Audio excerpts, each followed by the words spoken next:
The doors closed, the man sat down, the boys, his 3 sons sat down next to him, the train pulled away, and then the kids jumped up and they started running around in the subway. They started running up and down and jumping on the chairs, and in the subway they have poles, they're spinning around on the poles, and the father's sitting there and he's looking down, and the man next to him is getting more and more irritated. He says, "What? This is just unbelievable. These kids, they're assaulting everybody in the subway." And then finally the man says to the apparent father, he said, "What is the matter with you? Can't you control your children?"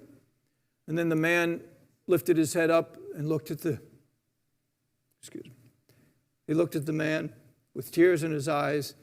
He said, "I'm coming from Mount Sinai's hospital. My wife just died." And all of a sudden, that man who was so judgmental and so critical, his heart welled up with compassion.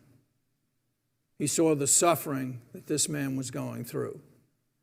He flipped from being a religious, judgmental, harsh individual to being someone who cared. What made the difference? What was the transformation? He saw beyond, the outward circumstances. He invested a little bit, maybe because this guy shared with him. It touched his heart. See, that's what God saw with Adam and Eve. Sure, was he disappointed? Was God disappointed? Yes. Did it hurt God that this happened? Yes, it foiled the whole plan.